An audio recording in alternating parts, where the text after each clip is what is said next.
ये सरकार तो जो अस्थायी रूप से नागरिकता जिनको है, यहाँ के वासी है, जिनके दादा परदादा यहाँ के मिट्टी में मिले हुए हैं, उनसे आप प्रमाण पत्र मांग रहे हैं। लाइव आप हैं, बहुत सारे लोग आपको इस वक्त देख रहे हैं, सुन रहे हैं। राहुल गांधी आज पटना पहुंच रहे हैं तेजस्वी यादव के साथ। शक्ति दिखाई जाएगी।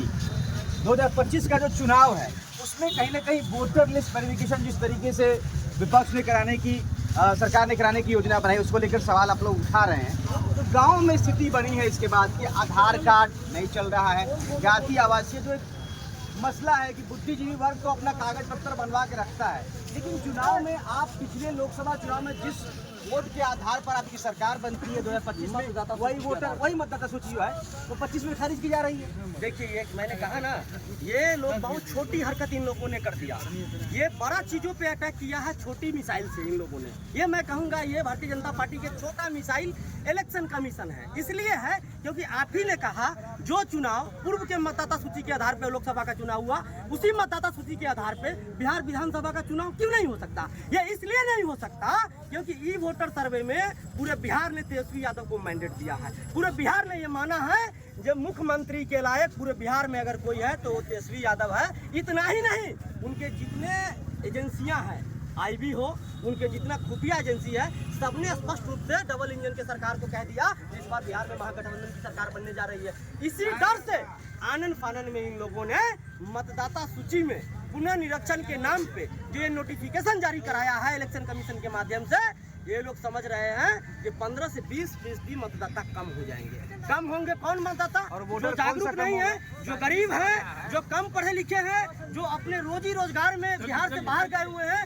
वो लोग जैसे ही घटेंगे 15 से 20% अगर मतदाता घटेंगे तो महागठबंधन की सरकार नहीं बनेगी। तो तेजस्वी यादव को मुख्यमंत्री बनने से रोकने के लिए एक साजिश है, लेकिन चुनाव हर 5 साल पे आते जाते रहेंगे।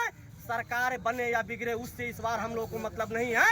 अगर सबसे पहले अगर महागठबंधन के कार्यकर्ताओं को मतलब है तो यहाँ के मौलिक अधिकार, यहाँ के मतदाताओं का मौलिक अधिकार बचाने की लड़ाई में हम लोग उतरे हैं। ये सबसे महत्वपूर्ण है और इस लड़ाई को हम लोग अंजाम तक पहुँचाएंगे और एक एक मतदाताओं का नाम बरकरार होगा मतदाता सूची में। अगर एक भी इधर से उधर हुआ तो ये माना जाएगा षड्यंत्र के तहत ये लोग बिहार में सरकार बनाना चाहते हैं। विपक्ष की तरफ से मुद्दा उठाया जाता है, आरजेडी पर विरोध कर रही है मतदाता पुनरीक्षण का, तो इस पर एक कमेंट भी अभी आया है इस लाइव में ही। उसी कमेंट से हम सवाल ले रहे हैं। कमेंट में लिखा गया है कि बंद तो बहाना है, असली मुद्दा तो घुसपैठियों को बचाना है। अच्छा, अगर घुसपैठी की बात करते हैं, मैं वो महानुभाव से पूछना चाहता हूँ जो आपके लाइव में आके कमेंट किए हैं, घुसपैठी आज यही हो गए हैं क्या? अभी लोकसभा चुनाव के बाद वोटर लिस्ट, जो फ्रेश वोटर लिस्ट का प्रकाशन हुआ है क्या? हुआ है क्या? नहीं ना। अभी 2024 का ही वोटर लिस्ट है ना। तो उस समय जब अपने आका चुनाव लड़ रहे थे तो उस समय आपको घुसपैठी नजर नहीं आया? उस समय फर्जी मतदाता आपको समझ में नहीं आया? जब बिहार में विधानसभा का चुनाव है तब आपको फर्जी मतदाता आइए वोटर लिस्ट में पुनर्निरीक्षण की बात करते हैं। और मैं कहना चाहता हूँ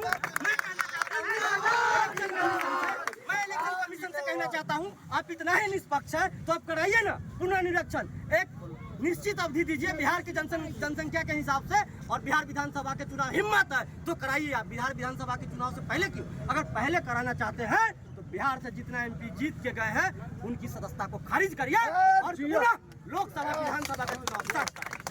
देखिए बिहार बंद है और जीरो माइल चौक से नजारा आपको दिखा रहे हैं। सड़कें जो है वो सूनी पड़ी हुई हैं, चारों तरफ जो है गाड़ियां, चक्का जाम कर दिया गया है। हम चंदन यादव से हमने बातचीत की, आपने सुना, शंकर यादव जी हैं, उनसे भी बातचीत करते हैं। क्या है हम लोग नागरिकता पर सवाल किया जा रहा है। ये जो बिहार के वोटर है, मतदाता है, वोट के समय